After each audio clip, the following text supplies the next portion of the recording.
White smoke rises through the skies of the Vatican.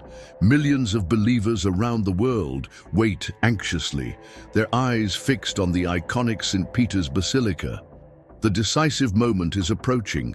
A new leader will be chosen to guide the Catholic Church amid an increasingly turbulent and uncertain world.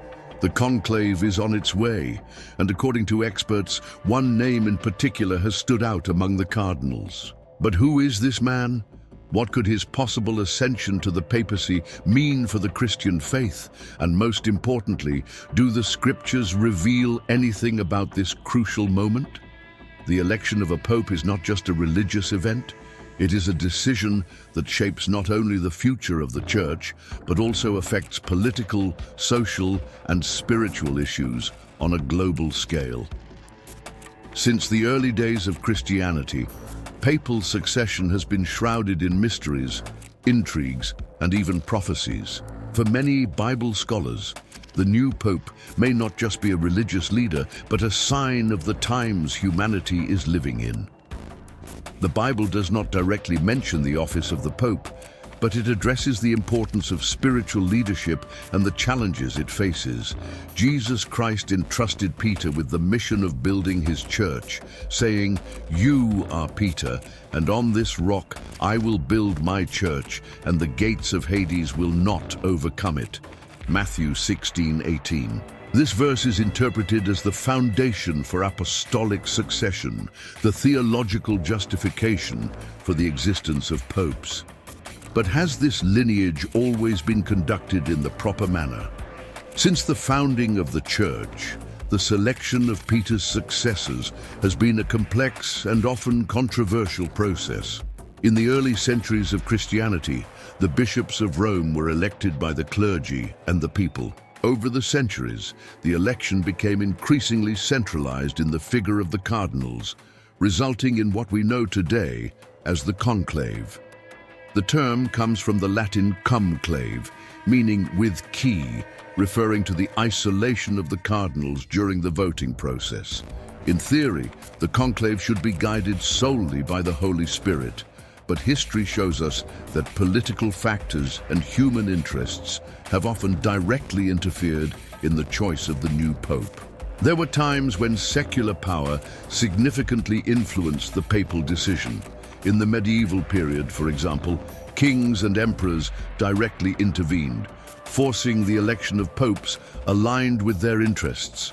Popes were deposed, persecuted, and even assassinated for not submitting to certain political forces. In recent centuries, despite efforts to keep the process of choosing the pope as impartial as possible, there are still theories and suspicions that hidden interests play a fundamental role in the selection of the Church's supreme leader. After all, a pope is not only a spiritual leader, but also a head of state with political, economic, and social influence across the globe. The Bible warns us about times of great deception within the faith itself. In Matthew 24:24, Jesus warns, "For false Christs and false prophets will appear and perform great signs and wonders to deceive, if possible, even the elect." Could the election of the next pope be connected to these prophetic warnings? Considering what has been happening in the world and within the Church in recent years, many questions can be raised. The Christian faith has been increasingly challenged, and traditional values are being questioned like never before. There are external forces trying to shape the Church according to secular ideologies, which may have a direct impact on the choice of the next pope. What makes this conclave even more intriguing are the prophecies of Saint Malachi. According to this ancient text, which lists all the popes until the end of times, we would be approaching the last pontiff. The prophecy mentions a leader called Peter Romanus, who would govern the Church amid extreme tribulations. Does this mean that the next pope could be the last before catastrophic events? If we look at the book of Revelation, we see that the Bible also speaks of a religious leader of great influence. In chapter 13, we find the prophecy of the second beast, which many interpret as a religious power that will have a direct connection with the rise of the Antichrist. There are scholars who believe that the new pope may play an important role in this prophetic scenario. In light of this, the lingering question is, who will be the chosen one? Experts who follow the behind-the-scenes workings of the Vatican believe that one strong name is emerging as the favorite for the throne of Peter. This cardinal, already very influential within the Church, holds positions that could determine the course of Catholicism in the coming years. But is he aligned with biblical teachings, or will he be a leader who takes the Church on a path of profound transformations? In recent years, the Catholic Church has faced challenges it had never imagined. Christian morality has been constantly questioned, doctrines reinterpreted, and traditions challenged. The next pope will have to decide whether to keep the Church faithful to its origins or yield to the pressures of an increasingly secularized world. A point that draws the attention of many prophecy scholars is the growing influence of the Catholic Church in global affairs. The Vatican is not only a religious center, but also a significant political actor. The Pope has an active voice in issues such as climate change, immigration, and the economy.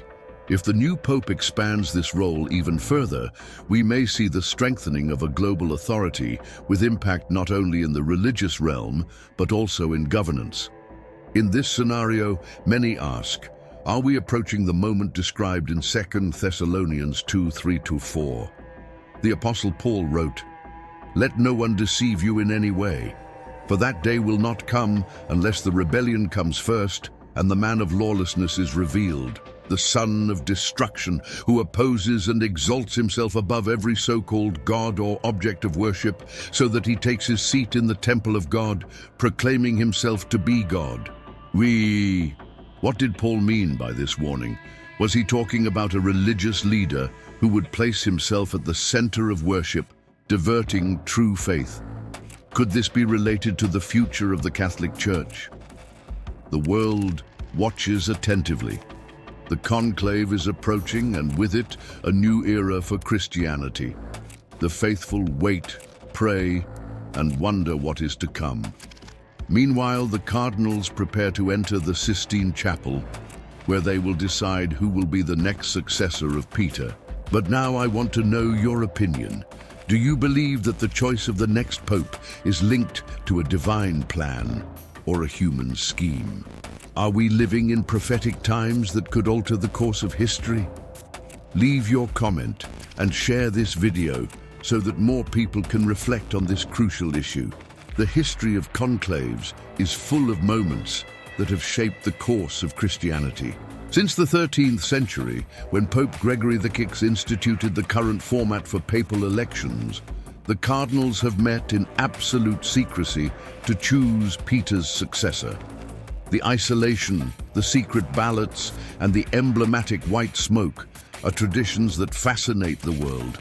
But behind this sacred process, there are dynamics that can reveal much more than the choice of a mere religious leader. When we analyze the succession of popes from a biblical perspective, we realize that the question of spiritual leadership has always been at the center of divine plans and the spiritual battles fought throughout history.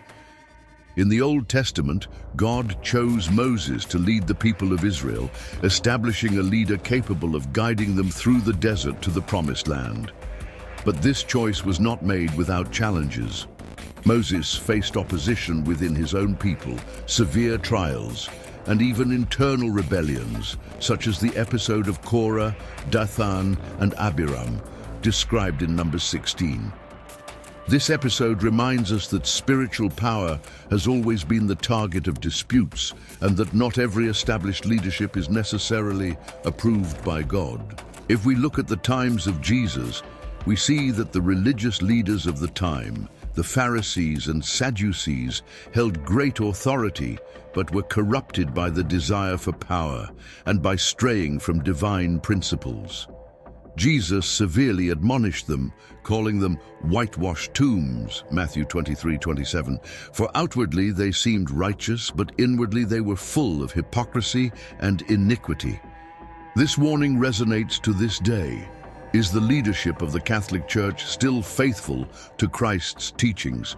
or has the influence of the modern world distorted its mission? The upcoming conclave could be a turning point in this regard. In recent years, the world has witnessed significant changes within the Church. Doctrines that remained unchanged for centuries are being debated and even modified, often to align with new social perspectives. Issues that were once considered immutable, such as the definition of marriage, family, and faith itself, are now being revisited under a new light. What does this mean? The Bible warns us about times when truth will be distorted to please the masses.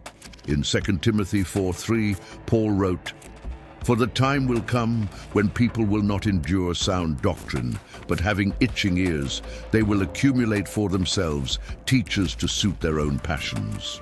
This passage indicates that there will be religious leaders who will modify essential teachings to accommodate the desires of the people rather than remaining steadfast in the Word of God. In light of this, a crucial question arises. Will the new Pope be a leader who preserves tradition, or will he be one who leads the Church on a path of radical transformations? Experts point out that the next pontiff will face unprecedented challenges as society is more polarized than ever. Conservative groups within the Church defend the preservation of traditional Christian values, while more progressive sectors call for profound changes in doctrine. And it is precisely at this point that biblical prophecies are mentioned again. When Jesus warned his disciples about the signs of the end times, he emphasized the importance of vigilance. In Matthew 24:4-5, he said, "Take heed that no one deceives you. For many will come in my name, saying, 'I am the Christ,' and will deceive many." The history of the papacy has moments of glory and moments of crisis. There have been popes who defended the faith with courage, facing persecution and even martyrdom. Others, however, succumbed to worldly interests, becoming figures shrouded in controversies, corruption, and scandals. That is why the election of the next pope generates so much speculation and debate. Who will this man be? Will he be guided by the will of God or by the interests of powerful groups both inside and outside the Church? Another aspect that draws attention is the role of the Vatican on the global stage. The Catholic Church is not only a religious institution, but also a sovereign state with immense diplomatic power.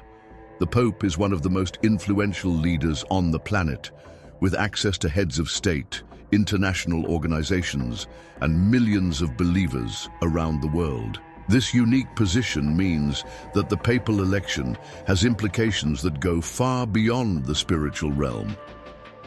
In recent years, the Vatican has actively engaged in global issues, addressing topics such as climate change, immigration, sustainable economy, and international relations.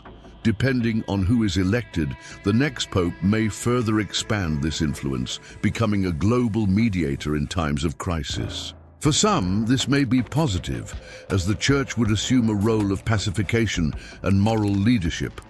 For others, it may represent a danger, as excessive involvement in secular matters could distance the Church from its true spiritual mission. Revelation speaks to us about a global system in the end times, where there will be a union between political and religious powers. In Revelation 17, the figure of Great Babylon is described as a woman dressed in purple and scarlet, exerting great influence over the kings of the earth. Many scholars associate this passage with a religious system that becomes corrupt by allying itself with worldly powers. If we look at the current scenario, can we see indications that this alignment is happening? Could the election of the next pope accelerate this process? If we analyze the events of recent years, we see that the world is moving towards an era of unification, where barriers between nations, religions, and political systems are being dismantled. The idea of a global government is no longer a distant theory, but something that is already being discussed behind the scenes of world politics. In light of all this, Christians who follow these events need to remain vigilant. This is not just a religious election, but an event that may have profound prophetic and spiritual implications. What can we expect from the future of the Church? Will the next pope be a reformer who brings about changes that many consider necessary? Or will he be a conservative who tries to keep traditions unchanged? Moreover, is this choice already aligned with divine plans or with interests that stray from the will of God? The moment we are living in is crucial, and the decision that will be made inside the Sistine Chapel may shape not only the future of Catholicism, but also directly influence the course of history. Regardless of who is chosen, one thing is certain: the world is watching, and those who believe in the scriptures know that no event of this magnitude happens without a greater purpose. Now, I want to know your opinion. Do you believe that the next pope will be a leader who brings the Church back to its biblical roots, or will he be an agent of change who might take the institution in a different direction? Could this choice be connected with the prophecies of the end times? Leave your comment and share this video so that more people can reflect on what is to come. Regardless of who is chosen to occupy the throne of Peter, one thing is clear: this decision will not affect only the Church, but the entire spiritual and global landscape. We are facing a moment that could define the course of the Christian faith, and the scriptures warn us to remain vigilant. Will the next pope be a guardian of tradition or a reformer who brings unpredictable changes? What do you think? Leave your comment and share this video so that more people can reflect on what is coming.